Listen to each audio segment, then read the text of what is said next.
नमस्कार, स्वागत है आपका। आपके साथ मैं आकांक्षा राजपूत। आज बड़ी बहस में बात होगी उत्तराखंड में हो रहे मजार जिहाद की। जी हां, उत्तराखंड में इन दिनों मजार का मुद्दा गर्मा गया है और यहां पर सरकारी जमीन से अतिक्रमण हटाने का अभियान भी जोर शोर से चल रहा है। उत्तराखंड के मुख्यमंत्री पुष्कर सिंह धामी ने कहा था कि 1000 से ज्यादा स्थान चिन्हित कर लिए गए हैं जहां अतिक्रमण हुआ है, इन्हें अभियान चलाकर साफ किया जाएगा। अब तक 350 से ज्यादा अवैध निर्माण पर कार्रवाई की जा चुकी है। सीएम धामी ने 2-2 कहा था कि अवैध निर्माणों पर यह कार्रवाई बिना भेदभाव के करेंगे, सभी सरकारी संपत्तियों को अवैध निर्माण से छुड़ाएंगे, फिर चाहे वो मंदिर हो, मजार हो या गुरुद्वारा ही क्यों ना हो। लेकिन उत्तराखंड में अवैध मजारों को लेकर की जा रही कार्रवाई पर सियासत भी शुरू हो गई है। जहां इस कार्रवाई पर संत समाज खुशी जाहिर कर रहा है, तो वहीं कांग्रेस और बीएसपी अध्यक्ष मायावती सरकार को घेर रही हैं। उत्तराखंड में सरकारी जमीनों पर हो रहे कब्जे से डेमोग्राफी बैलेंस बिगड़ने का खतरा है। तो देखिए, मामला ये पूरा क्या है, ये आप अपनी स्क्रीन पर इस वक्त देख पा रहे हैं और क्यों ये कार्रवाई जरूरी है ये हम आपको बता रहे हैं। सरकारी जमीन पर मजार के जरिए अतिक्रमण करने की कोशिश, 1000 से ज्यादा अवैध मजार को चिन्हित किया गया। उत्तराखंड में अब तक 350 मजार ध्वस्त की जा चुकी हैं। एक एक पीर बाबा की कई मजार बनी हुई है, एक व्यक्ति की 1 से ज्यादा कब्र बनी हुई है। तो इसी वजह से ये कार्रवाई धामी सरकार कर रही है। अभी तक 350 ऐसी मजारें हैं जिन्हें ध्वस्त किया जा चुका है और सीएम धामी ने इस बात की जानकारी दी कि 1000 के करीब चिन्हित की गई ऐसी जमीनें जहां पर अतिक्रमण किया हुआ है।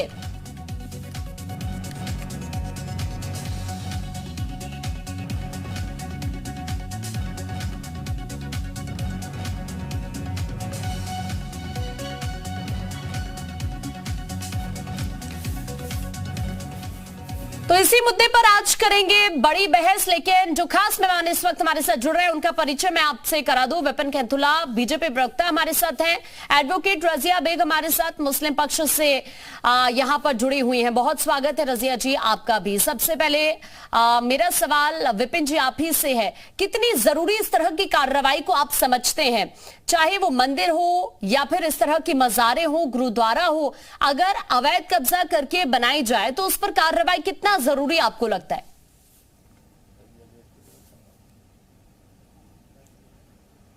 देखिए आकांक्षा, ये उत्तराखंड प्रदेश है और उत्तराखंड प्रदेश के अंदर अगर जो भूभाग की हम बात करें तो 67% यहाँ वन आच्छादित प्रदेश है। ये 67% भूमि पर वन है और वनों के अंदर जिस प्रकार से हम देखते हैं, अभी हमने हाल ही में देखा होगा कि किस प्रकार से जंगली जानवरों का संघर्ष और मानव का संघर्ष रहता है। इन सब चीजों की छोटी छोटी और बड़ी घटनाएं उत्तराखंड के अंदर न घटित हो, इसको लेकर भी सरकार ने इस प्रकार की कार्रवाइयां की हैं। और देखिए, ये दूसरा पक्ष ये है कि उत्तराखंड विश्व भर के सनातनी, जो सनातन धर्म को मानने वाले लोग हैं, जो हिंदू धर्म को मानने वाले लोग हैं, उनकी आध्यात्मिक राजधानी है।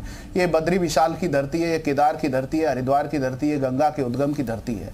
यहाँ से गंगा का उद्गम होता है। इस राज्य की पहचान किसी प्रकार से गड़बड़ न हो, इन सब चीजों का भी सरकार का ध्यान है। और निश्चित रूप से देखिए, वनों के अंदर जिस प्रकार से आपने अभी बताया, मैं अगर जो आपको बताऊं तो 3500 से ज्यादा जो स्थान है वो चिन्हित किए हैं अभी तक वन विभाग ने, और 1200 पर कार्रवाई हुई है। 350 तो जिसमें मजारे हैं और 42 इसमें मंदिर भी हैं। इसकी बात कोई नहीं करेगा।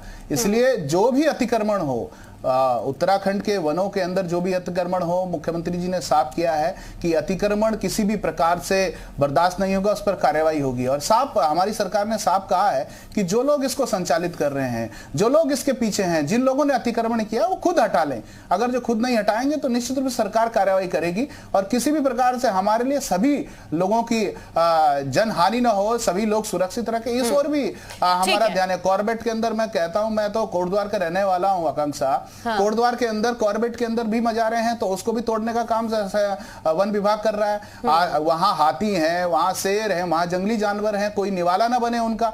इन सब चीजों को सुरक्षित रखने का काम, अपने राज्य को सुरक्षित रखने का काम, और डेमोग्राफी खराब ना हो, देवभूमि की पहचान खराब ना हो, इसको भी रखने का काम सरकार कर रही है। ठीक है, मैं वापस आपके पास लौट रही हूँ। अभी रजिया जी, आप इस तरह की कार्रवाई को कैसे देख रही हैं? देखिए, बता रहे थे कि ये कार्रवाई यानी कि खतरे की घंटी है और खतरा है। किससे खतरा है आपको? हमारे देश आजाद हुए इस देश को, और उससे पहले जिन मजारों की या जिन मंदिरों की या जिन गुरुद्वारों की ये बात कर रहे हैं, वो आज से कई सौ साल से चले आ रहे हैं वो मजार। आज भाजपा गवर्नमेंट आने के बाद खतरे पैदा हो गए, वनों को खतरे पैदा हो गए। किसको खतरा पैदा करना चाह रहे हैं, किसको बताना चाह रहे हैं ये लोग? पहली बात तो ये नीयत साफ नहीं है। इन्होंने जो चिन्हित किए हैं और जिन पे कार्रवाई है, ये खुद बताए कितनी जगहों पे कार्रवाई की है।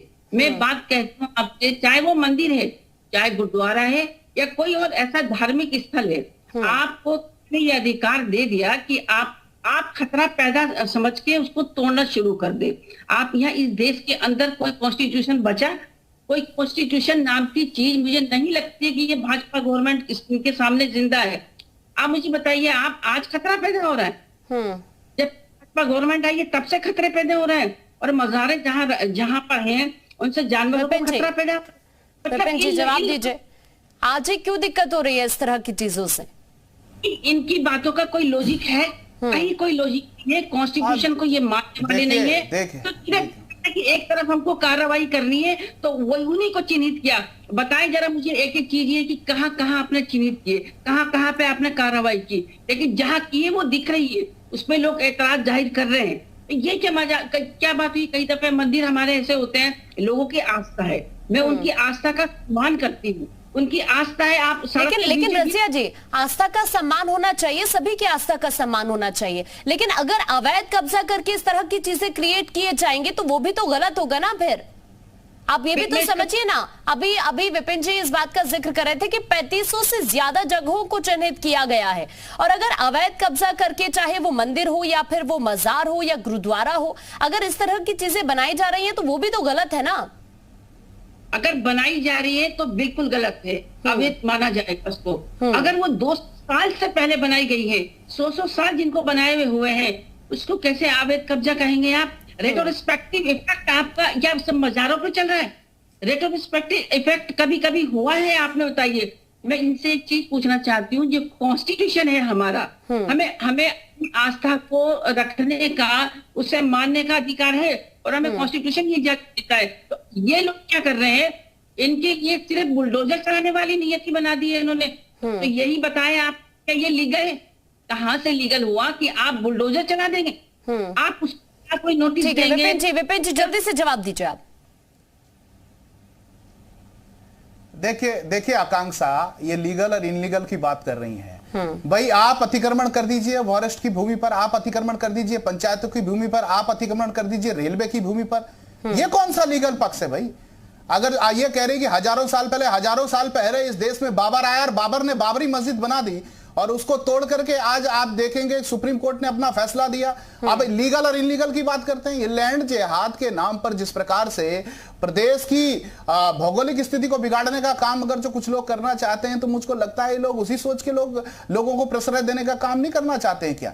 भाई अब मैंने तो बोला कि उसमें चाहे मुख्यमंत्री जी ने साफ कहा है, उसमें चाहे मंदिर हो, चाहे कोई किसी भी पक्ष की कोई भी अतिक्रमण हो, कोई भी छोड़ा नहीं जाएगा, उसको हटाना है, उसको हटा करके सरकार दम लेगी। ऐसा नहीं है। और ये कह रही है, मैं तो कोटद्वार का रहने वाला हूं, मैंने देखा कोटद्वार से दुगड्डा के बीच में अगर जो आप जाएंगे तो एक छोटा सा मंदिर था, उसको भी अतिक्रमण के नाम पर उसको वहां पर अतिक्रमण हुआ था, तो फॉरेस्ट ने उसको भी हटाया। देखिए आप अगर जो इस प्रकार की चीजें करते हैं कि हजारों साल पहले अतिक्रमण किया इस देश के अंदर, अंग्रेज आए, उन्होंने अतिक्रमण कर दिया हमारे ऊपर, हमको गुलाम बना दिया, तो हमारे लोगों ने संघर्ष किया, देश के तमाम रहने वाले लोगों ने संघर्ष किया, आजादी पाई, तो क्या हम उसके लकीर के फकीर बने रहे कि हजारों साल पहले अतिक्रमण हुआ? दिक्कत क्या है? अगर कोई गलत कर रहा है तो एक्शन उसी पर तो हो रहा है, चाहे वो कितने भी साल पुराना हो। जस्टिफाई कर रहे हो कि अतिक्रमण को टीवी चैनल इस तरह की ये भी